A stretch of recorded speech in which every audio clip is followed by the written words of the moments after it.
I'll show you an easy way to change your Gmail phone number in 2025. Before we start, make sure to leave a like and comment a heart. Let's begin step by step. First, open the Gmail app.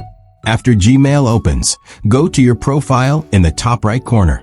In your profile, select Manage Your Google Account.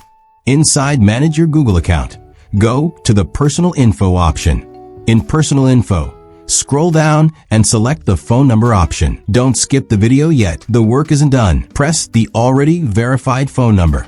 On the phone number page, select the delete icon. After clicking delete, a pop-up will appear. Select Remove Number at the bottom. Once the number is deleted, go back and refresh the page. The old verified number will be removed. To add a new number, go back to the phone number option. Select the Setup button.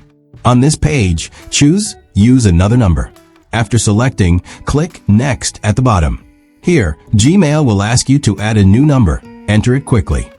After entering the new number, click Next. Gmail will send you a verification code via SMS. Enter it in the empty box. After a short wait, your number will be successfully changed. Thanks for watching, and don't forget to like the video.